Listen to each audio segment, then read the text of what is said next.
Good morning, good afternoon, or good evening, whatever time it is that you inky savages are joining us for episode number 175 of the PenBoyRoy Pentertainment Podcast. I am really excited. We had a great episode last week. I hope you guys all tuned in. We had Creees Lee, the Marvel Comics artist, which has inspired me to do lots of drawing these days. I am nothing but the drawer nowadays. I'm an amateur, but I'm trying to learn. I just enjoy the comic book arts. I always wanted to be one as a child, but I don't think it was the path that my parents wanted me. They claimed that they loved me, so they stopped me from doing it, and they deprived me of all things that were good in my life. I'm just kidding. But anyway, on to this week's episode. Before we get started, though, please continue using the affiliate link in the description below and use coupon code LUCY at checkout for an additional savings at Gold Spot Pens. You can get all your inking and penning supplies at Gold Spot. You get an extra discount with coupon code LUCY. You can't lose. And on top of that, by using the affiliate link in the description below, you help out the Pentertainment Studios, which is always appreciated for those of you who continue to use it. So, much love and thanks to you guys. Now, I want to talk about some cases that I got. This is the Girologio leather pen cases. These are excellent pen cases. This is obviously a 3-pen case right here, made of genuine leather. Smells like good leather.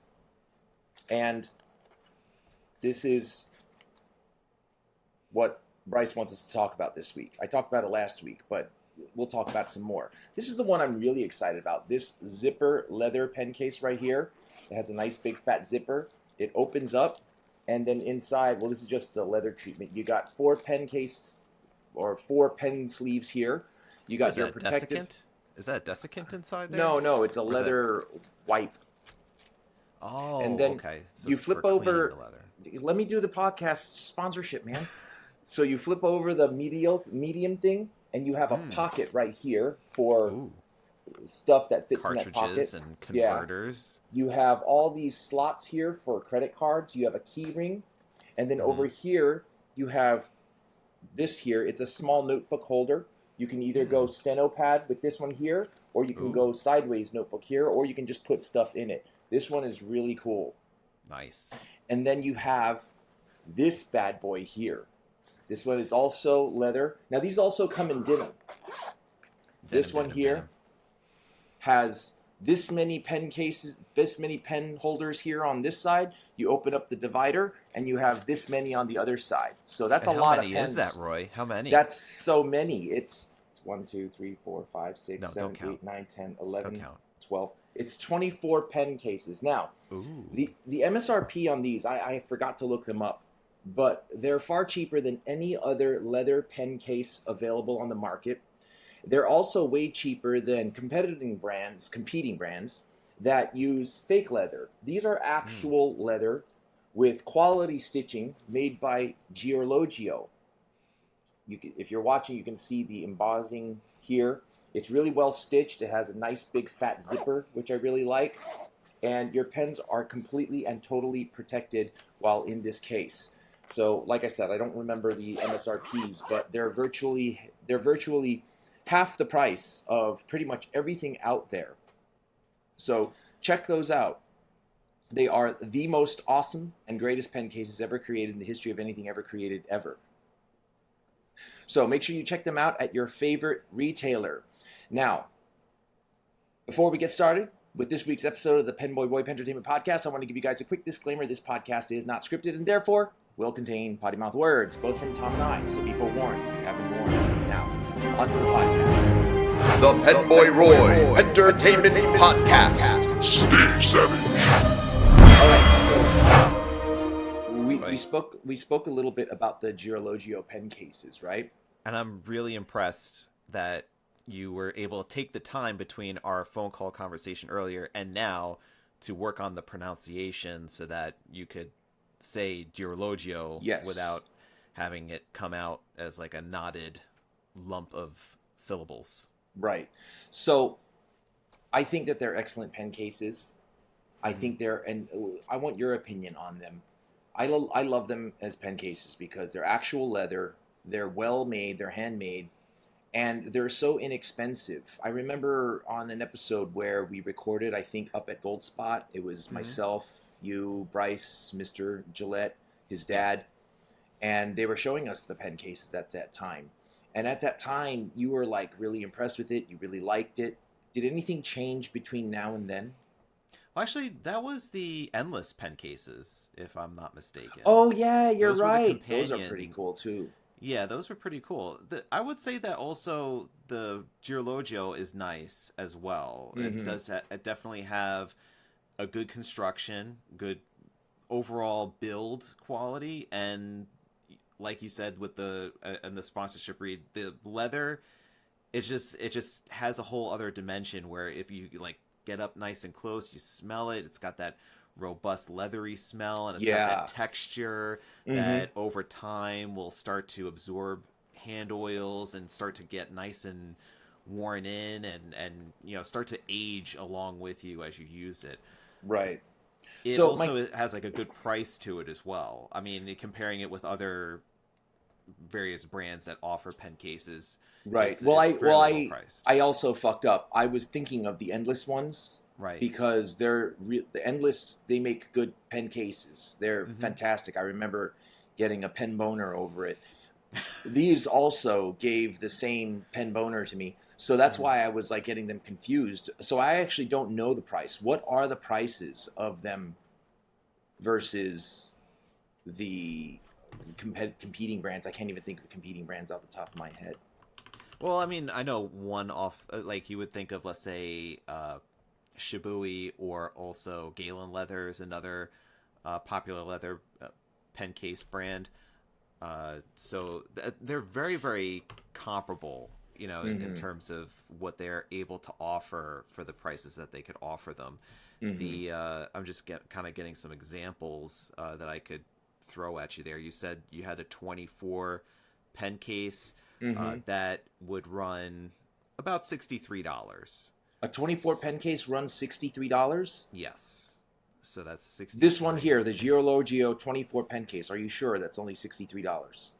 That is what I'm seeing, yes. Holy shit. So what's like the 3 pen sleeve case cost? The 3 pen sleeve. Let's see. 3 pen sleeve. Was it the magnetic closure? No. No, Was it it's the one you magnetic tuck closure? in. It's a tuck-in one.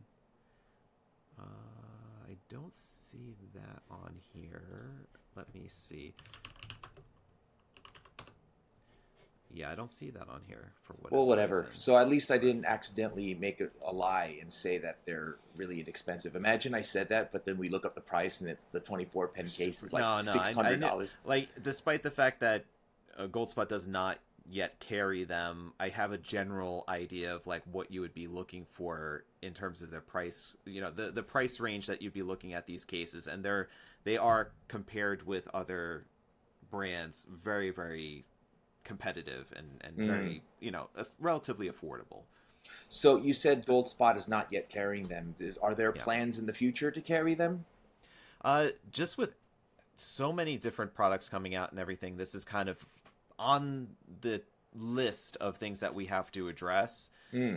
But it just is like every other week, you know, Estabrook or Narwhal or Sailor is coming out with a new pen, and it's been very difficult to incorporate new brands. Also, Ferris Wheel Press was recently added. Waringule inks were recently added.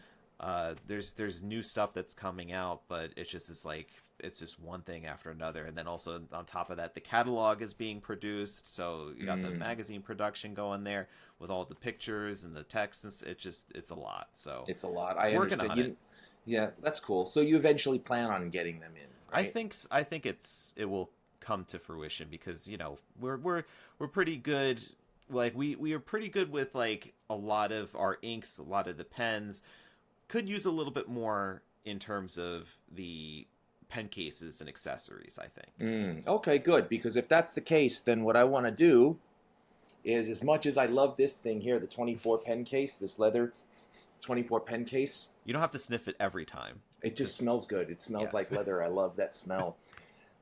This will be a giveaway product Tom and I are going to be giving away, on behalf and sponsored by Luxury Brands of America, we're going to be giving away this 24 pen case. All you have to do is write a comment or make a statement as to whether you think Gold Spot pens should carry this inexpensive option for leather pen cases, or should they just ignore the lower cost, inexpensive leather handmade pen case in place of much more expensive ones that are far less accessible. There's a button here. I don't know what this is here for. I don't know why that would be there, but there's a button here. So this pen case here is a very inexpensive option for leather pen cases. It's yours. We're going to do a giveaway that Tom is going to conduct and handle the logistics on. Love you, buddy. Oh, fantastic. Right. So this is going to be from myself and Tom and Luxury Brands of America, this Girologio 24 pen case. All you have to do is write a comment as to whether you think Gold Spot should carry this pen case, being that it is a much less of a costly leather pen case option. You know what would be interesting is if somebody left a comment and said, no, I don't think that they should carry them because of, let's say, a bad prior experience with a Girologio pen case, and then they end up winning because they get randomly picked that comment. Well, if that's the case, then that would be a good thing, because if that did happen and they had a bad taste of a Girologio pen case in the past, but then they won this one and they're like, wow, this thing is fucking awesome, then we may have changed the tide of their negative experience. We might have turned a negative into a positive. I want to do another giveaway. This one's a big one. Stand by one. Okay. While I'm standing by, I'm going to crack open a Kirkland Sparkling Seltzer. Okay. Which is not sponsored by the podcast. Right. So last week we had on our good friend Creees Lee, Marvel Comics illustrator. And what we did was we sat down together, we talked with him about his journey, and then we videotaped a session where he gave us a lesson on drawing Captain America. I thought that was the highlight of my week, because it wasn't a lesson, Roy. It was just basically he just bent us over and spanked us with his pencils, because seriously, he was like, I'll draw circles around you, literally. Well, draw circles. He's so good, but he ended up doing a Captain America head sketch, and the reason why I feel like this is significant, and originally I was going to just keep it, right? Selfishly. For myself, it was hanging on my wall. Yes. But the more I thought about it, he did mention, hey, do you guys do giveaways on your channel? So I said, yes, we do. And I think he was alluding to us doing a giveaway, right? So here's what the giveaway is going to be, okay? This week, in addition to the Girologio 24 pen case, we're giving away so much shit today, right? We are. I love it. I love it. So this week, we're going to be giving away an item drawn by Creees Lee of Marvel Comics, the illustrator of the newly released Tiger Division miniseries, available at comic book stores everywhere, as well as the illustrator for the Moon Knight Annual Edition, available, I think it's tomorrow. Today being the 28th of August, it releases tomorrow. And you can pick that up anywhere you want. But this is the you got it framed and everything. Look at that. Yeah, the Creees Lee illustration. It's penciled and inked of a Captain America bust. Now, when we did this together, he drew some references in pencil at the bottom right. Now, typically what he would do is he would clean it up and erase it. But the experience was so awesome for me that I didn't change anything on it. This is as is the day of the podcast where he drew it with us and then inked it with us. Now, the reason why this is, I think, such a valuable giveaway item is, forgetting about the 10-cent frame that I put on it, this is actually a frame that I took from my promotional certificate when I got promoted and put it in here. So when whoever wins this, they're not getting the frame. I'm going to put my promotion certificate back in it. But I'm holding up the bust drawing of Captain America that our good friend Creees Lee did. It's an amazing amazing drawing in black and white. And all you have to do is comment your favorite Marvel character and follow at Creees Art, CreeeSart on Instagram. And of course, PenBoyRoy, and of course, Ink Journal on Instagram. And just comment your favorite Marvel character, and that's it. And we will also be picking, Tom will also be picking a winner and handling the logistics because he's amazing at it. And we will be picking a winner 2 weeks from today for this drawing. And I think this original piece of art is so amazing. I really wish I could keep it. Now, the reason why he didn't erase his pencils the day of the drawing is because he was actually using the platinum, what's the name of that super black ink? It's not I'm blanking out right now. Starts with a C. Chuguro. Yeah. So he was using the new platinum Chuguro. He didn't know how quickly it dries or not, so he didn't want to cause any smears. So he just left it in my possession like this. It's so awesome. All you have to do, like I said, is comment your favorite Marvel character. It's a piece of memorabilia from the podcast. That's what essentially this is. It could have been like a sweat rag or like an ink rag that we used, but here you get a fully finished illustration with some of the underdrawing along accompanying it. So, yeah. JJ Lax just texted me a non-pen question he has for me, but I can't answer him right now because we're recording a podcast. But just so you know, this is what Creees Lee does for a living. He does these drawings. This is what he does. He's so good at it. Now, if you reach out to him on Instagram because you want to commission him for a piece of art, just know that this here, right here that I'm holding, he would normally charge on a 9x12. This is 9x12. $200. If you wanted colors, he would add another 100 to that, right? So this is just the head. This is not a bust. I'm actually not sure what this is. Is this a head or is this a bust? Tom, do you know? It would be considered a bust because there's a little bit of shoulder thing going on there. So I think a bust would include more. I'm going to just say this is a head. So just a head of a comic book character would normally cost $200 when you. Is there a coupon code Roy to knock 10% off of that price?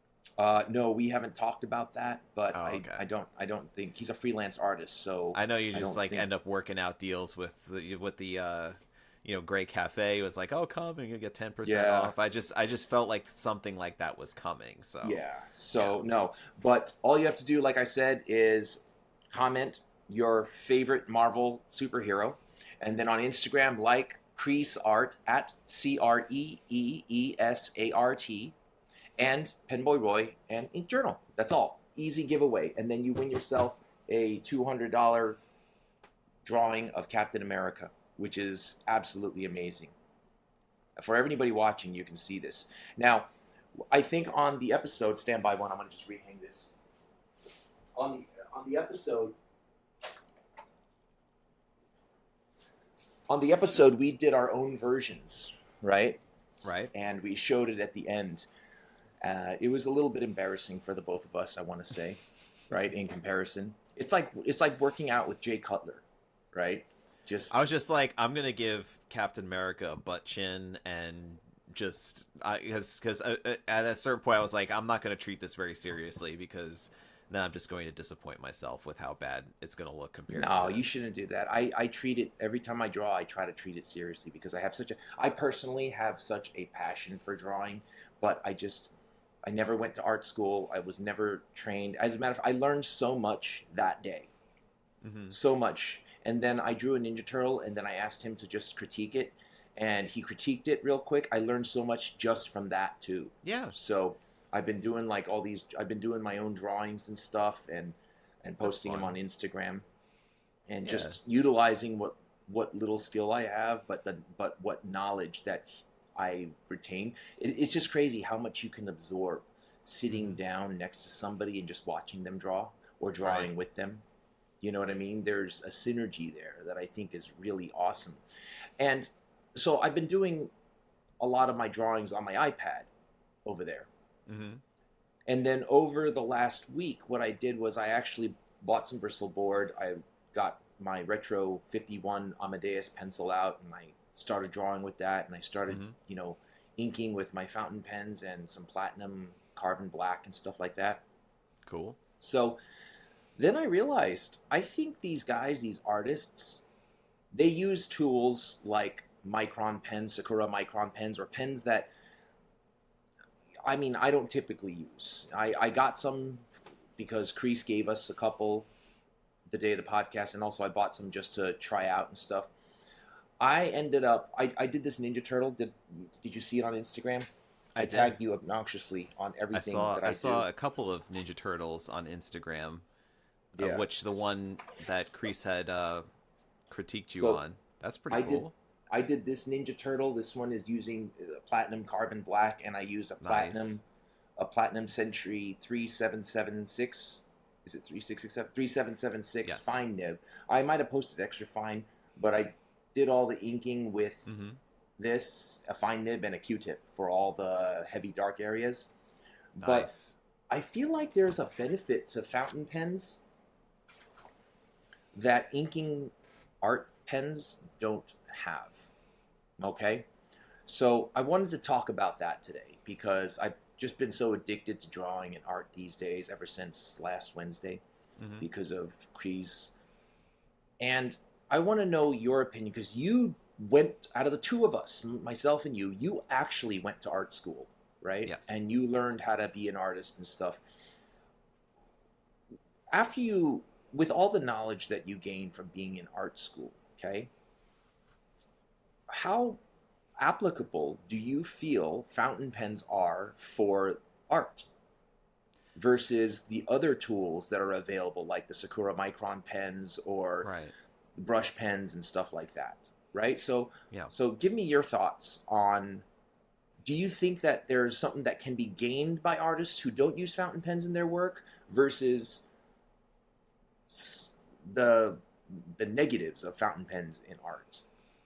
Yeah, like how Creees had mentioned during the interview, is that his concern over the fountain pens, particularly the nibs usage on the paper, was that it would kind of get caught and splatter, but he was using the dip nib type of, fountain pens to him were dip nibs. Right. So that's not, just for everybody listening, that's not what a fountain pen is. That's not a fountain pen, yeah. Yeah, Creees doesn't know that, but the thing he was having an issue with, I think, was more or less the coverage of the ink and the dry time, of which could also be, we were using Chukuro ink, which has its own dry time, has a certain blackness and permanence to it. There are other inks, of course, that have other varying dry times. So ones that, let's say, a Faber-Castell might be quicker in dry time than platinum, or it could be lighter, or it could be darker.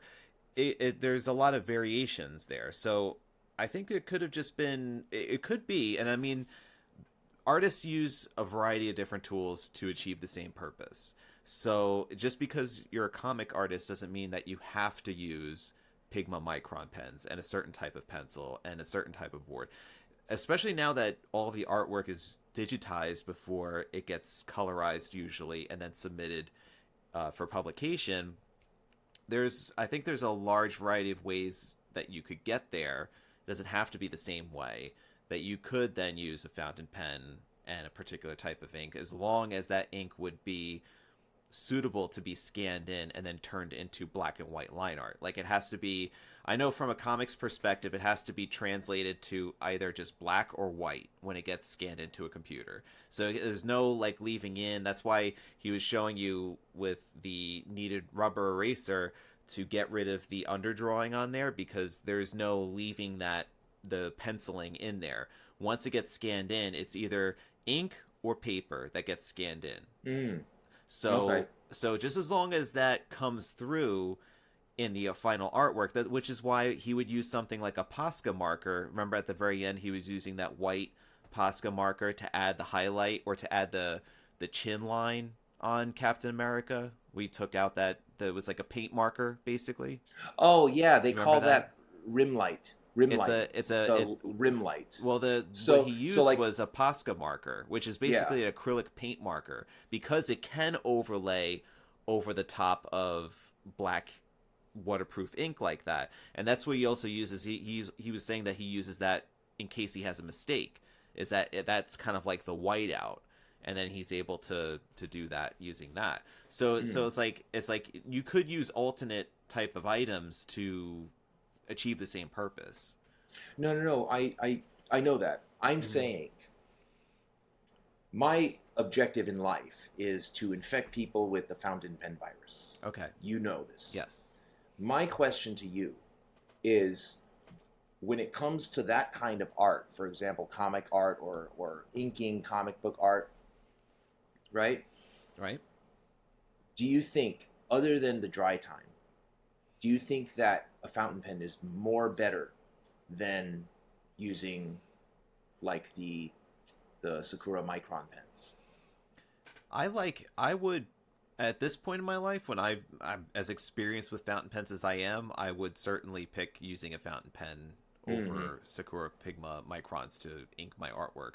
Especially like he's using these pens, and you saw how he was wrapping band-aids around, he would wrap bandages around the pen because they're just straight cylinder pens, and he needed to have something a little bit more comfortable for him to work hours at a time on a particular piece of artwork.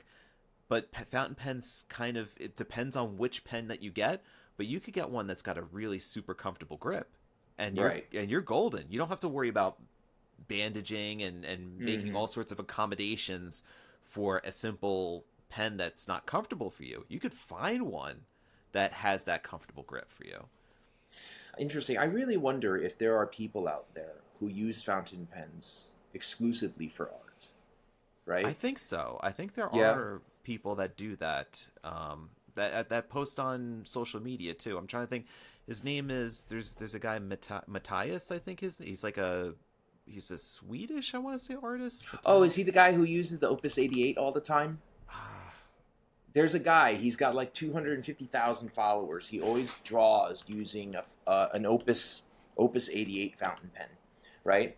And it really good. He's fantastic, and he uses Noodler's Black, and it just seems like he's always using the Opus 88. Right. I'm trying to remember the guy that I'm talking about here, because I think he's on YouTube as well. Let's see, I forget. Yeah, but there's a bunch of people out there that will use fountain, especially like urban sketchers too. I find it's popular. Fountain pens are popular in that regard. His name is Matthias Adolfsson. He's on YouTube, has lots of different sketchbook flip throughs. Peter Draws is also another one too, is on YouTube. He does illustrations and does a lot with fountain pens. So you'll see there's a lot of people that will use fountain I'm just pens. wondering why it's not more of a common media for like comic book artists.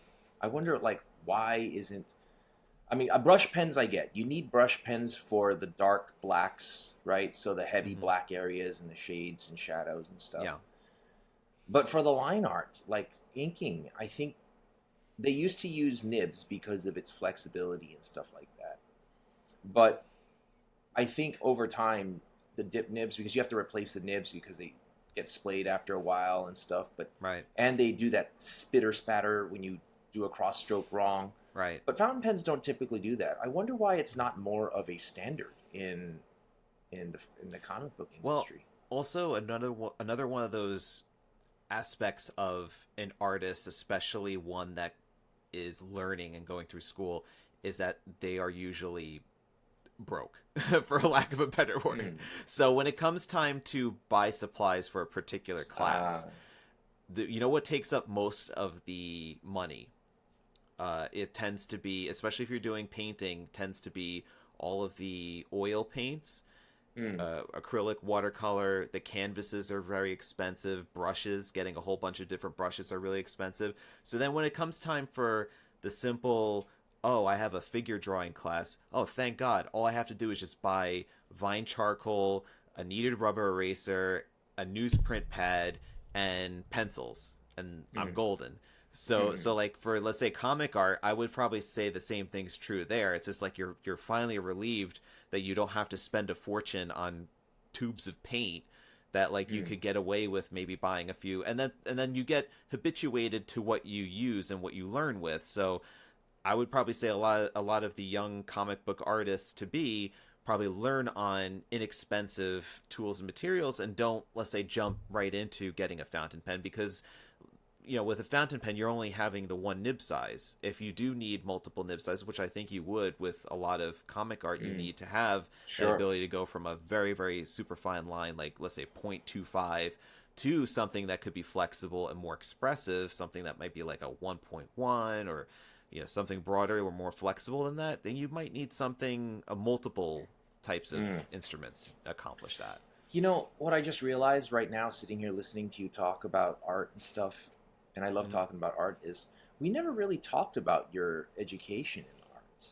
So now I want to talk about that, because you're an artist, and I remember sending you a drawing and you critiqued it, and I'm like, holy shit, wow, that's really good critique.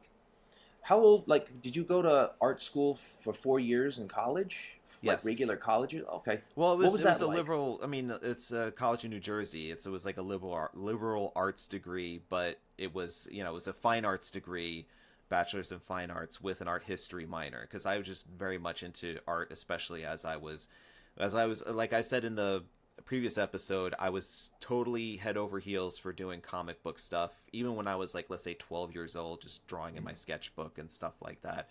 Always liked drawing cartoons and comic books, and I had a subscription to like Spider-Man would come in the mail.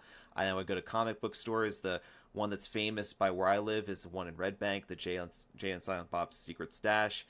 And it used to be Comixology back in the day, but we were always involved with comics. We always both me and my brother, my best friend Jimmy, who actually works in Marvel now. He's been working in Marvel since he was an intern in college. What does he do? He doesn't do anything artistic. He's not artistic, nor does he have good handwriting. So, but he does like marketing and stuff. So he does a lot of the digital, the comics app and stuff like that, producing books to be launched on there. So he, but when it comes to comics and stuff, I was always into it, and I ended up going to school for it. So that's awesome. So how old were you at the time? I guess 18, right? That's when you go to college, 18 years old? Yeah, 18. So what was your first year like? What did you do in your first year? You had to do a lot of prerequisite kind of stuff, so general education kind of things, but you would also incorporate some of the basic foundation art classes. Let's say like what I do right off the bat, like sculpture, just like the 101 type of stuff. What do you mean sculpture? You have to make sculptures? Yeah, you have to do like things in 3 dimensions. So regardless of what you wanted to go there for, if you just you needed to have like the foundational classes to get started with. So there's just like basic drawing, sculpture, graphic design. There was web design. I ended up taking photography. Then you could kind of specialize as you go forward. And I was more concentrated in drawing and painting. So I did multiple painting classes. I worked with oil paints for a while. Did figure drawing, probably at least like 2 or 3 different classes of that. So there's a lot of the classical train kind of stuff. And I also made myself more knowledgeable about the art forms throughout history by taking art history and nearly falling asleep in every class as they do the slide thing, which was always very calming and peaceful, but not conducive to absorbing the material as much as I like. So what was the class basic drawing like? Well, they get you started off with just doing inanimate objects, because of course it's a lot of pressure when you start to try to do something that's living and that can move at any point in time.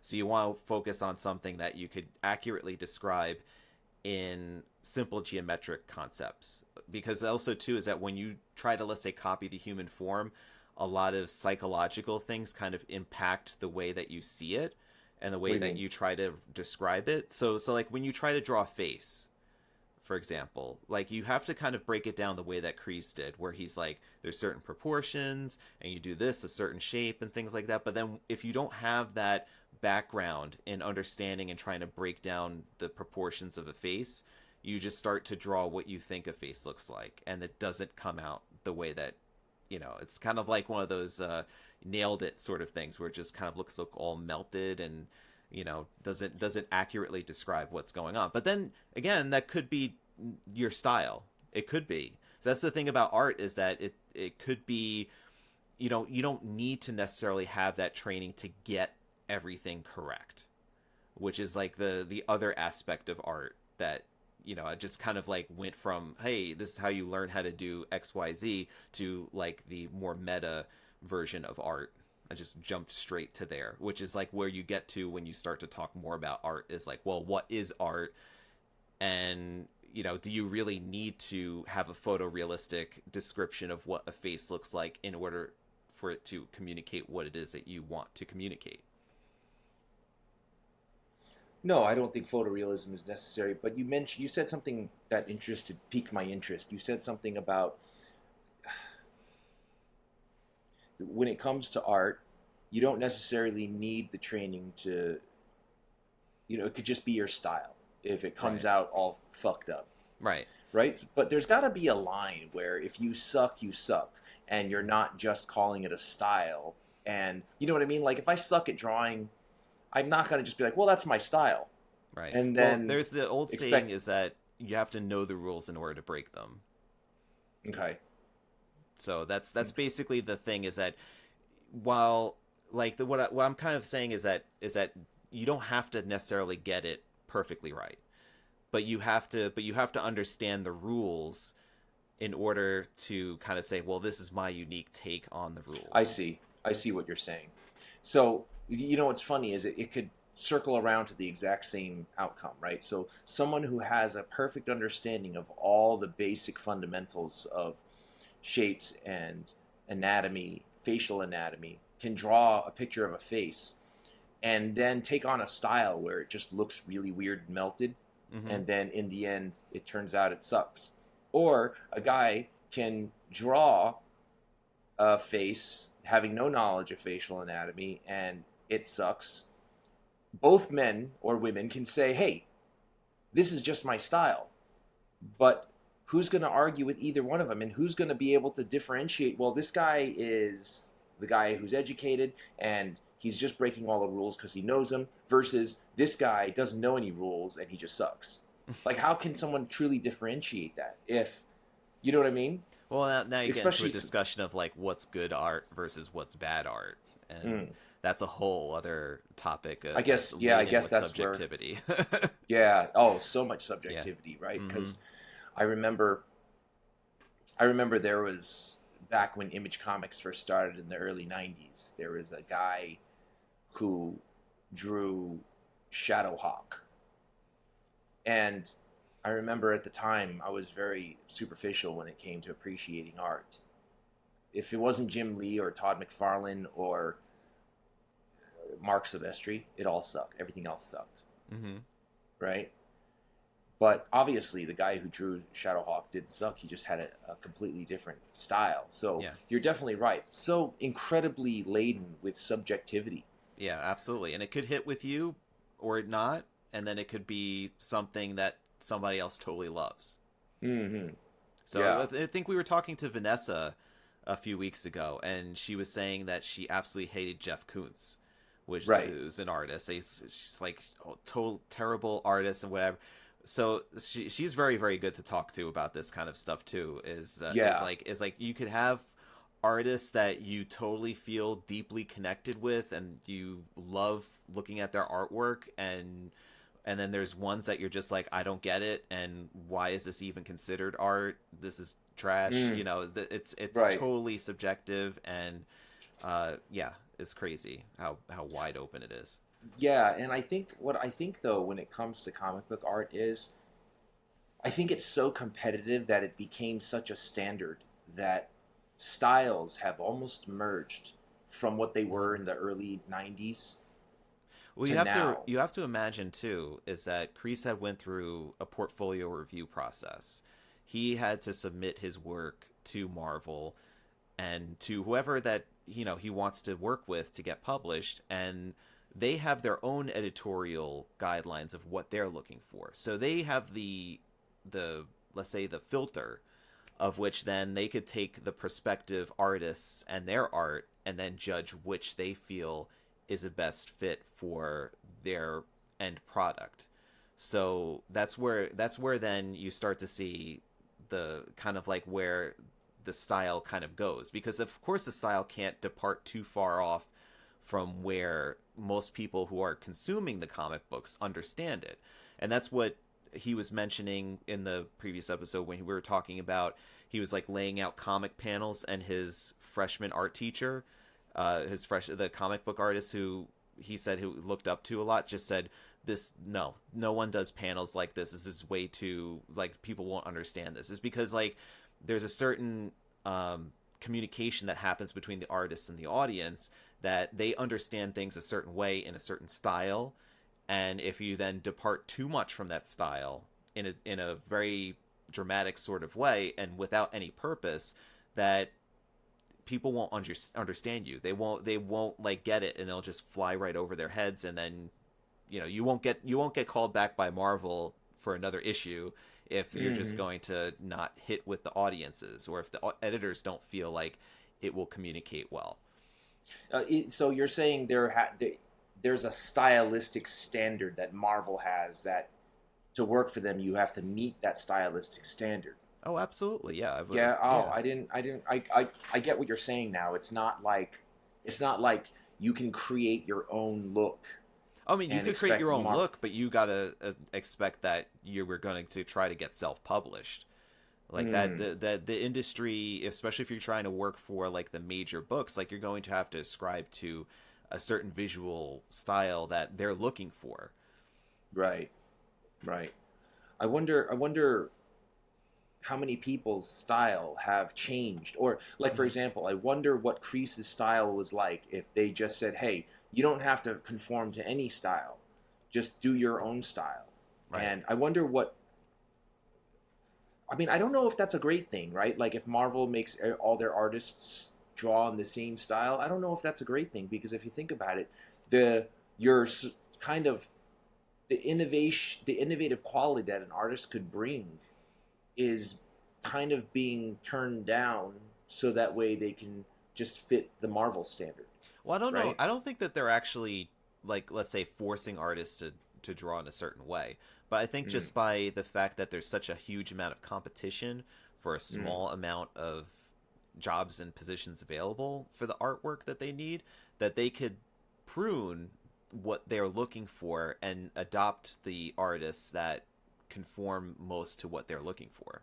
Oh, I see what you're saying. Yeah. So there's so many people out there submitting art that they'll just pick what they think conforms with their style. They're not saying to Tom Otto, hey, your style is too many heavy black shadings. Right. They just will be like, no. It's gotcha. Yeah, that's true. It's like an audition process where it's yes or no, and there's no negotiation. There's no like, all right, listen, if you don't like it like this, I'll use less, cross hashing or something. Yep. Yeah. So that's what basically that's what when it comes to curation, and we see this also with fine art, with the art gallery, and I've been a part of a couple of different gallery showings when I was in school. Basically, you'd have to submit everything. So you would submit your artwork, whatever that you have that you want, that you think would fit in that gallery show, as far as the topic is concerned. Whatever, because of course, if you submit a painting and it's a show about photographs of nature, it's not going to work out that well. So it's like you have to realize, who is this for? And so you just can't like necessarily just, I mean, some people do, and I mean that's great, but like let's say just make artwork just for art's sake, and that's what so I feel like you're doing it to get practice, and just enjoy the process, make something just to put it out there. But when you're a working artist and you're trying to make money and make a living out of it, you have to realize there's the commercial aspect of it, and it has to fit in somewhere where there's going to be somebody that is going to want your artwork and is willing to then trade some money for it. So at a certain point, you have to make it find a home somewhere. Yeah. So yeah, I just like doing art because I think drawing something and creating something is fun. Yeah. That is it.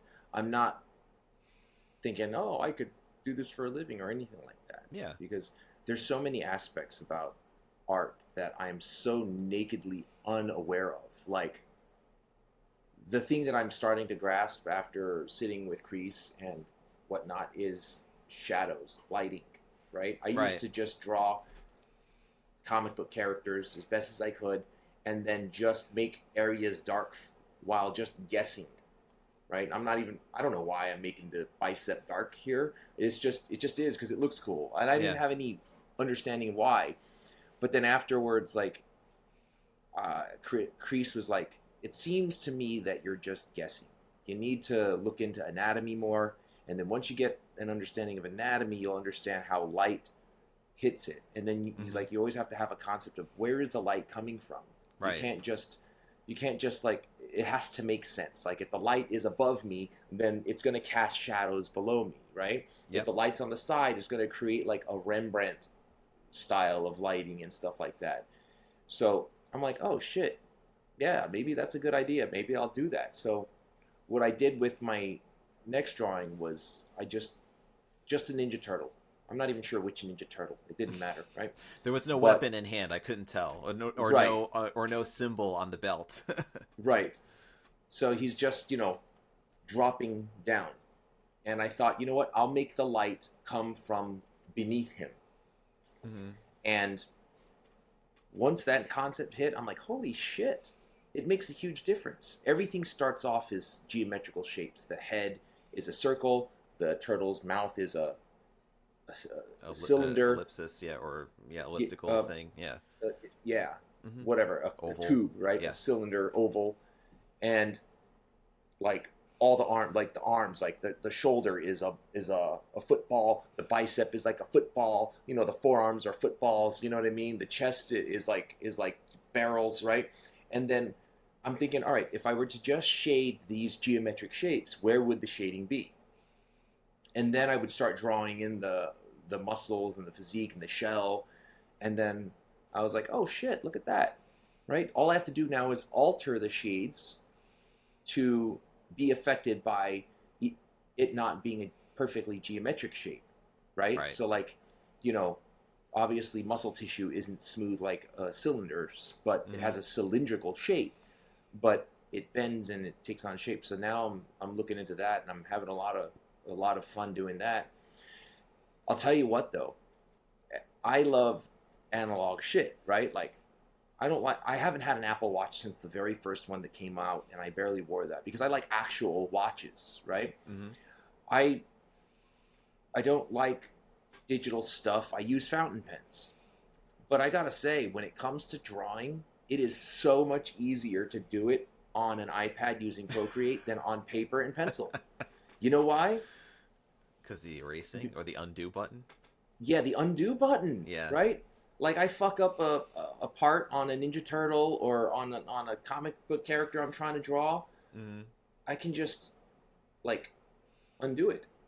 Easy as that. And then, when I go to ink the pencils, right? Because there's different settings on Procreate. You can sketch, so it looks like a sketch. Right. And then you can ink over it. You can just add another layer on top of it and then do the inks on top of the pencils. And then, when you're done inking, just get rid of the pencils. And then if you want to compare, bring it back. Get rid of it, bring it back. And then if you fuck up the inks, you can just erase the inks. Yeah. On paper and pencil, can't do that.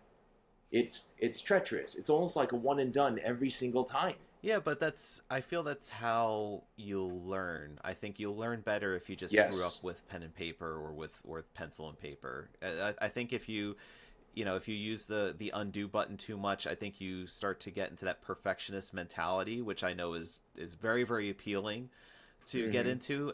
But I think it's ultimately self-defeating, especially when you're just getting started. You'll feel a tendency to try to make everything the best possible version that you can make it. But in reality, though, you're just still learning, and it's not going to be good for a while. Like, it'll get better, but I think you'll probably learn a lot faster doing it analog.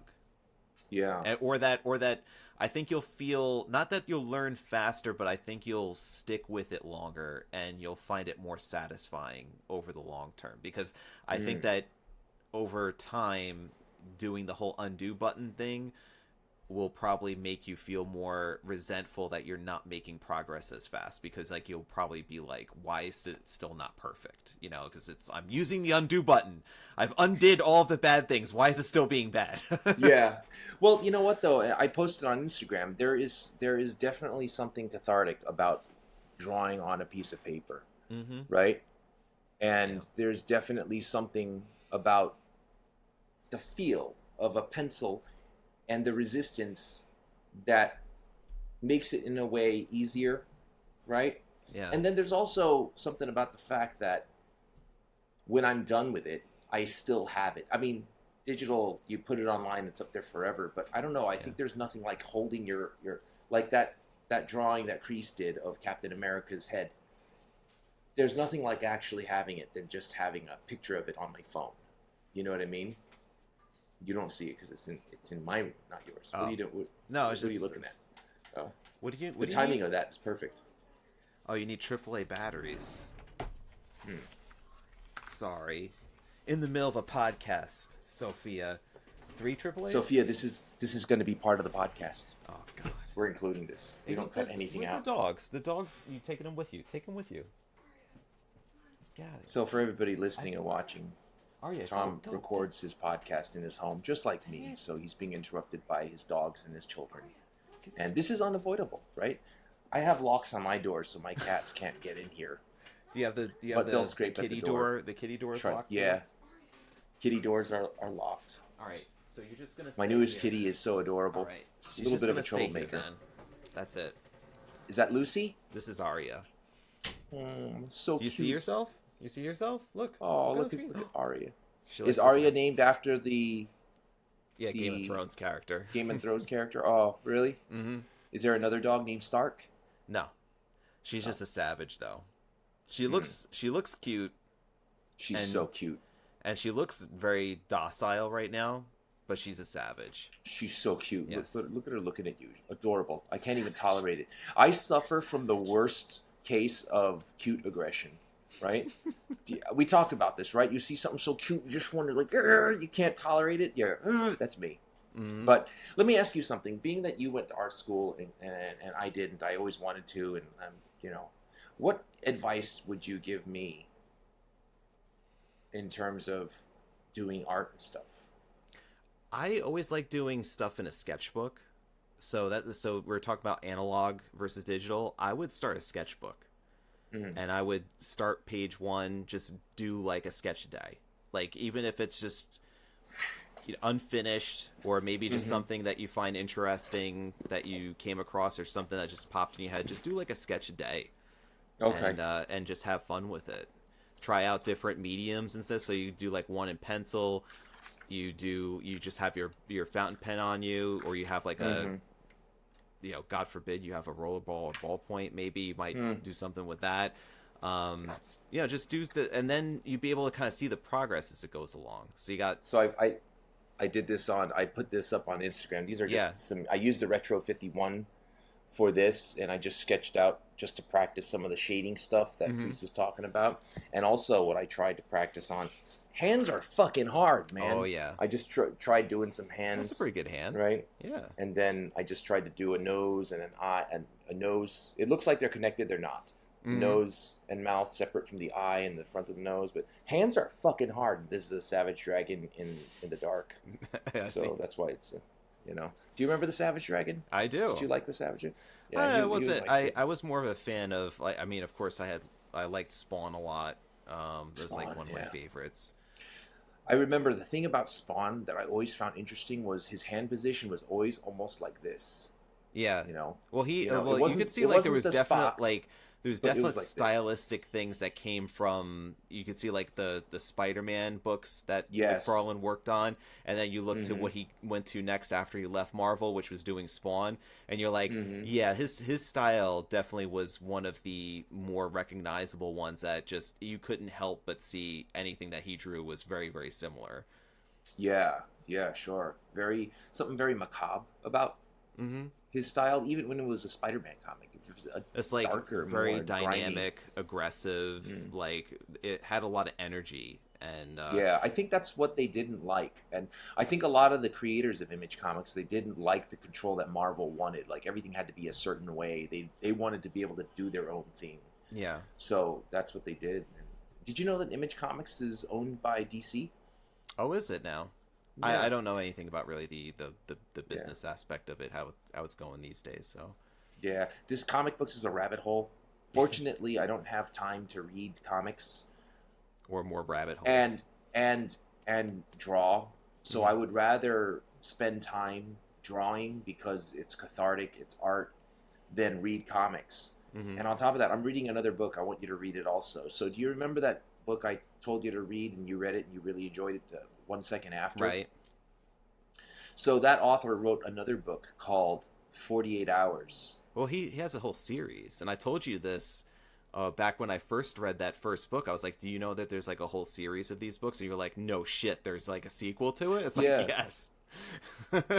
Yeah. So I got all the 1 second after, 1 year after, the last day, 5 years after. I got all of those on my Kindle and I'm gonna read them. But I'm reading in between. I'm reading 48 Hours, and basically, it's how people are responding to a Carrington level event and Carrington. a corneal mass ejection from the sun, Oh. and how it causes all kind.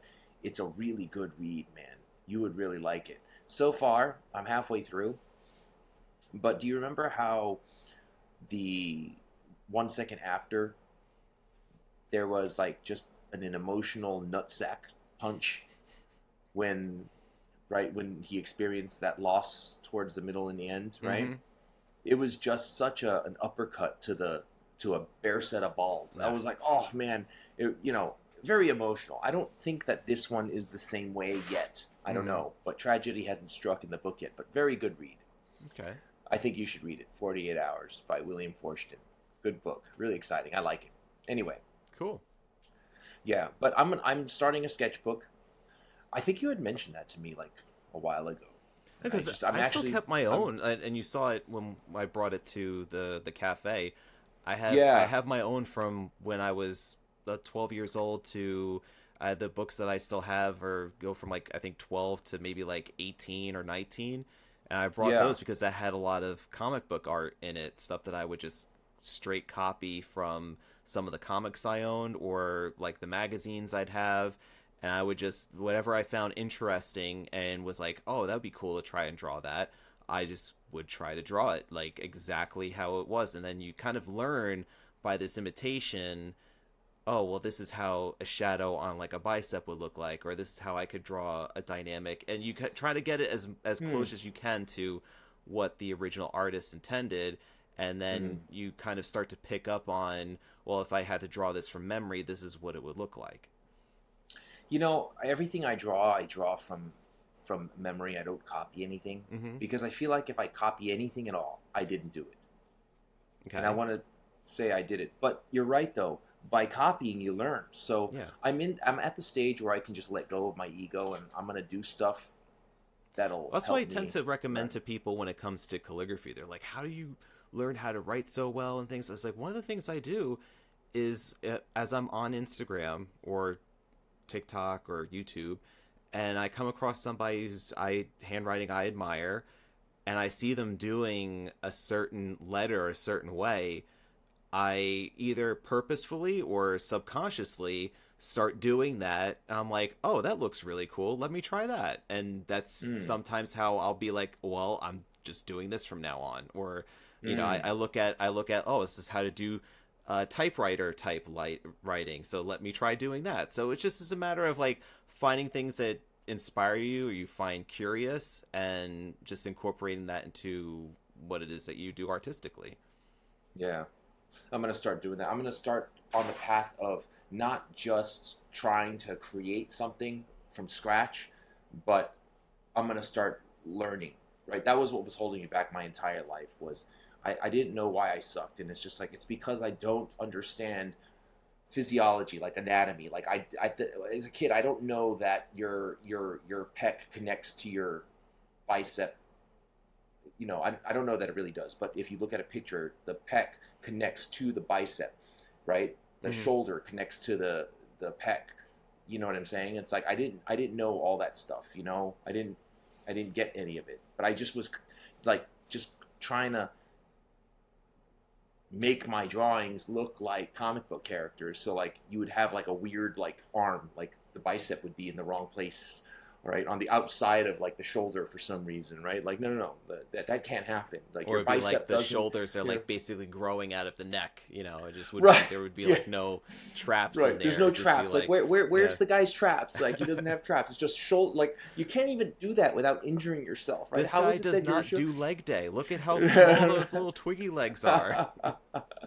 Yeah. But anyway, it's that time. We need to wrap this up. I'm gonna upload this on Wednesday. Cool. But really quick, I just want to talk about this really quick one more time. Just stand by. Stand by. Stand by, Arya. He's going to get something.